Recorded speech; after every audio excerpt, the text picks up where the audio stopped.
इसका question number 5 क्या दिया गया बेटा इसमें sec थीटा इक्वल टू में 13/12 ये दिया है। और फिर बोला गया है क्वेश्चन में कि अन्य त्रिकोणमितीय अनुपात जो होते हैं, तो अन्य त्रिकोणमितीय अनुपात मतलब साइन, कॉस, टेन, सेक, कोसेक और क्या बचा, तो इन सभी के क्या निकालने हैं आपको, मान, इसकी सहायता से।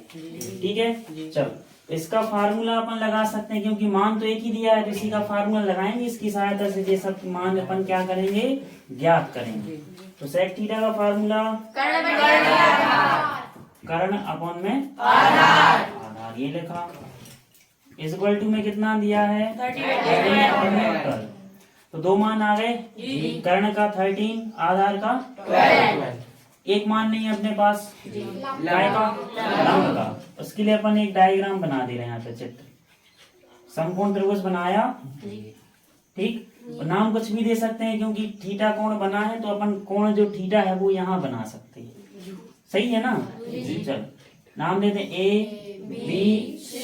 ये समकोण त्रिभुज है, तो यहाँ पर कितने का कोण बनेगा, 90 का ही बनाना है कोण। तो 90 के जस्ट सामने वाली भुजा कौन सी होती है, ये कर्ण है। और जहाँ कोण बनता है उसके सामने वाली भुजा लंब। ठीक है, और बचा क्या, आधार। सही है, कर्ण का मान बोलो बेटा 13 सेंटीमीटर, आधार का 12। ठीक है, अब बचा क्या है, लंब। तो आपके पास कर्ण और आधार है, नहीं है तो क्या है वो, लंब।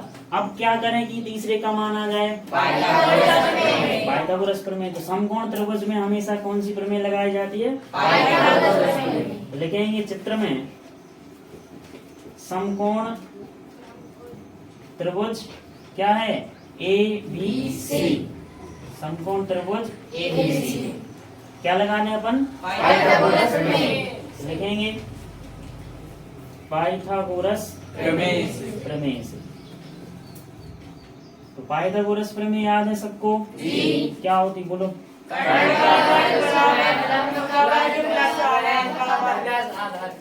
ठीक है, कर्ण का वर्ग बराबर लंब का वर्ग प्लस में, ठीक है। चलो देखिएगा, कर्ण का मान निकालना, सॉरी है, कर्ण का मान कितना है बेटा, 13। तो 13 का क्या आ जाएगा, स्क्वायर। लंब का मान कितना है, निकालना है ना। चलो लंब का मान अपन निकालेंगे, तो इसको जो का तुम लिखा, ठीक है, या फिर इसके स्थान पर अपन BC भी लिख सकते हैं। ठीक है, आधार का मान कितना है बेटा, 12 का क्या हो जाएगा, स्क्वायर। सही है, इसका स्क्वायर पता है ना, कितना 169 है ना। लंबे की जगह पर हम क्या लिख दें, BC का स्क्वायर। 12 का स्क्वायर 144, 144। अब बेटा यहाँ ध्यान से देखिएगा, अपन साइड चेंज किसकी करेंगे, पक्षांतर किसका करेंगे, 169 थे तो 169 ही है अभी। अब इसकी साइड चेंज नहीं कर रहे ना, साइड चेंज कर रहे हैं अपन किसकी, 144। अभी काय के हैं, प्लस के है ना। हमने बताया था जब भी पार्टी चेंज होती है तो क्या बदलता है, अभी काय का है, अभी इस तरफ आएंगे तो काय क्यों आएंगे, माइनस के 144। सही है ना। इस तरफ क्या बचा, BC का स्क्वायर। सही है, तो 169 में से 144 चले जाएंगे, घटा देंगे 25, 25। यहाँ क्या आया, BC का स्क्वायर। सही है, जब स्क्वायर हटेगा बेटा तो इस तरफ क्या आएगा, अंडर रूट। बराबर में यहाँ क्या बचा, BC। सही है, तो 25 का वर्गमूल कितना होता है, 5। तो BC का मान कितना आ गया बेटा, 5। कोई दिक्कत नहीं। BC का मान हम यहाँ लिख सकते हैं कितना, 5 सेंटीमीटर। तो बोलो सभी भुजाएं आ गई, लंब 5, कर्ण 13 और आधार 12। सही है, तो जब सभी भुजाएं आ गई हैं तो आप कोई सा भी मान निकाल सकते हो आप, है ना।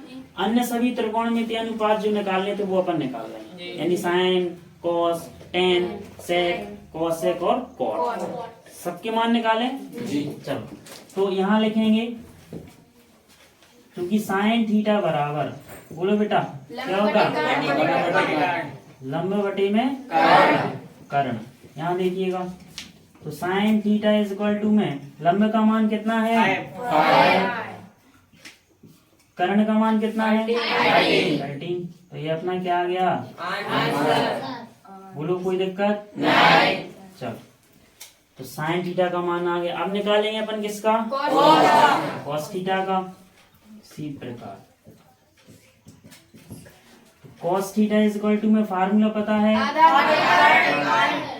आधार बटे में क्या होता है कर्ण।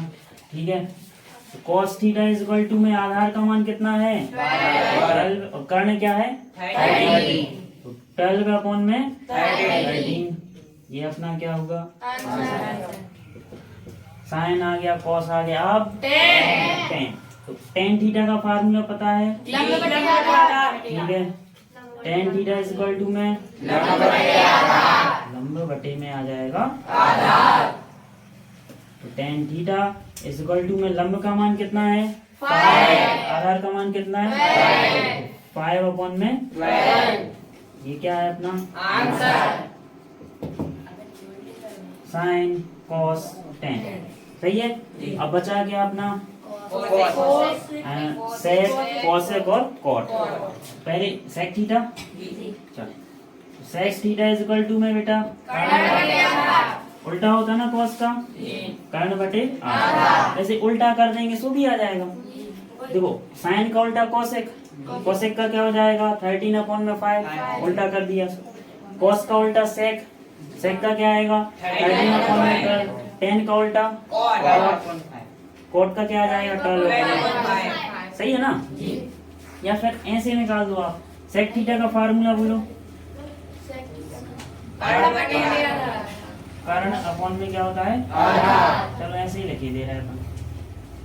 तो sec theta is equal to में कर्ण का मान बोलो बेटा 13, आधार क्या है 12, 13 अपॉन में 12। ये आंसर होगा। ठीक, अब सेक के बाद क्या आया कॉसेक, कॉसेक थीटा का फार्मूला बोलो कर्ण अपॉन में लंब।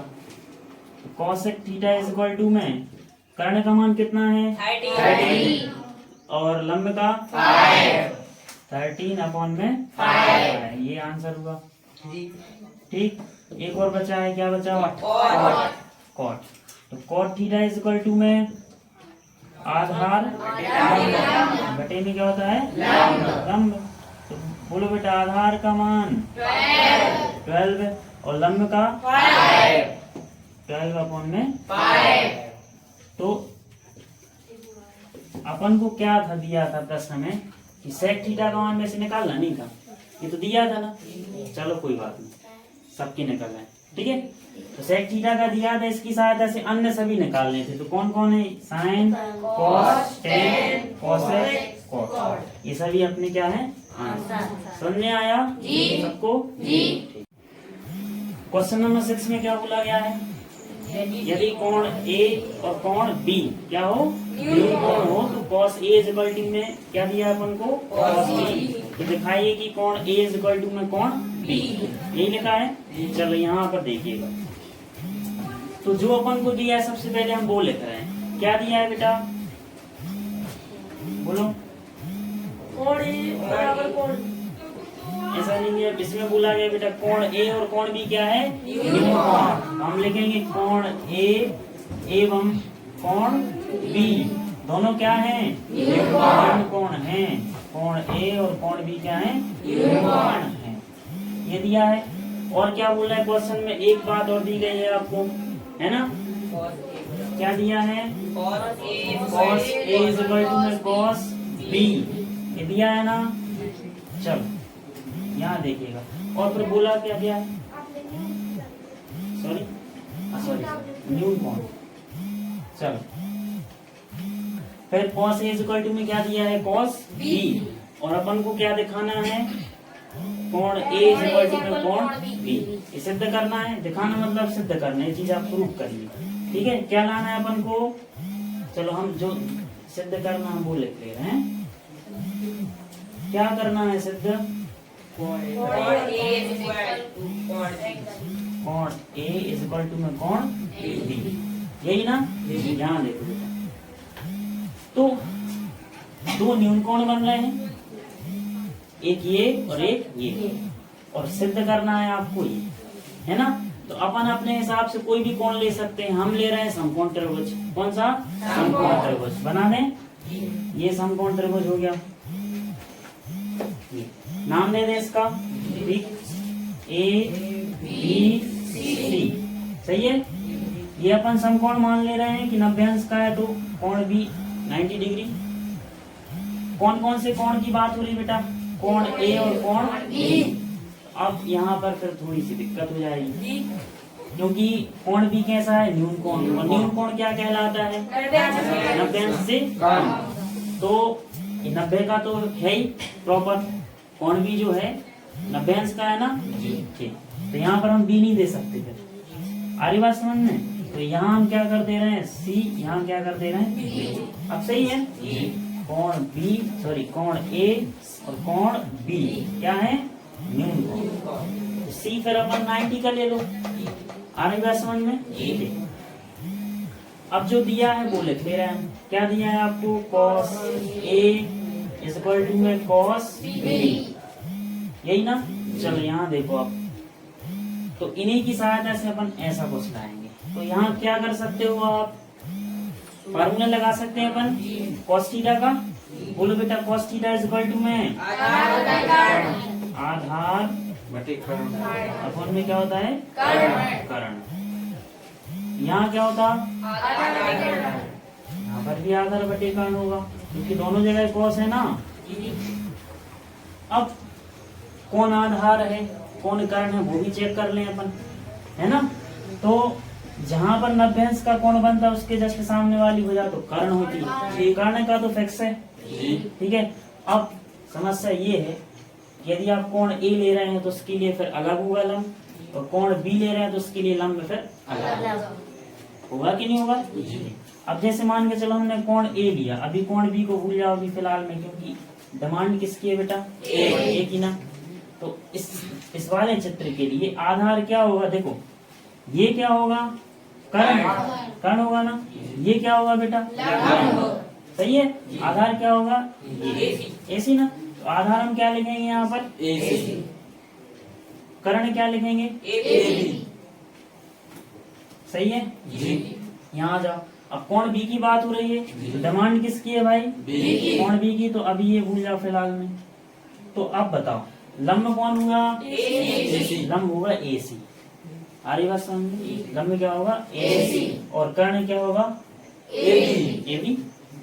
अपन को क्या चाहिए? आधार। तो आधार कौन होगा फिर? बीसी। यही बचा ना। देखो ये हो गया अपना लंब, ये हो गया कर्ण, ये तो फिक्स है। ये लंब, ये कर्ण, बचा क्या? आधार। आधार क्या लिखेंगे बेटा? बीसी। और कर्ण क्या था अपना? एबी। कर्ण क्या था? एबी। सही है ना जी। अब देखो बेटा बीच में बराबर का चिन्ह है, तो हम यहाँ पर ए बी से भी कैंसिल कर सकते हैं कि नहीं? हो जाएंगे। बराबर का चिन्ह है ना, तो हर से हर कैंसिल हो जाएगा। बचा क्या? एसी बराबर टू में बीसी, यही ना जी। इसको हम यहाँ लिख रहे हैं फिर से एक बार है। एसी इज इक्वल टू में क्या बेटा? बीसी। सही है जी। अब एसी भुजा देखो, दिख रही सबको? ये एसी भुजा, ठीक है। ये है एसी भुजा। फिर किसकी बात हो रही है? बीसी। ये है बीसी भुजा। सही है ना? ठीक। तो एसी भुजा जो है, एसी भुजा के सामने वाला कौन कौन सा बेटा? बी ना, है कि नहीं जी? ठीक है। तो हम एसी के जस्ट सामने वाला सम्मुख कोण जो है, अब देखो बात हो रही है बेटा एसी भुजा की और बीसी की, तो दोनों भुजाओं के मान बराबर होंगे। और कर्ण होती है सबसे बड़ी भुजा, कर्ण होती है सबसे बड़ी भुजा। ये वाली भुजा इस भुजा की कैसे होगी? बराबर। तो बराबर भुजाओं की अपन क्या बता दें? सम्मुख कोण।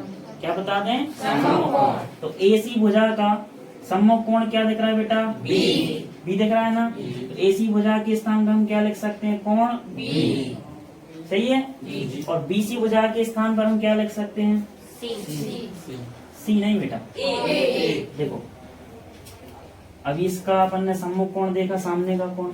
अब बीसी भुजा का सम्मुख कोण कौन सा है बेटा? ए है। बोलो है कि नहीं जी? यहाँ पर क्या आ जाएगा? कोण ए। तो ये आया कहाँ से, क्या लिखा है हम तो आपको बता दे रहे हैं, ये बराबर भुजाओं के सम्मुख कोण हैं। बराबर भुजाओं के क्या है? सम्मुख कोण। सम्मुख मतलब सामने। तो ये यहाँ से आए, तो अब हम दोनों पक्ष पलट सकते हैं, ठीक है? या कोण ए इस तरफ कर दो और कोण बी को इस तरफ कर दो, कोई दिक्कत तो नहीं है। बताना क्या था आपको? कोण ए कोण बी। आ गया? समझ में आया सबको? ठीक।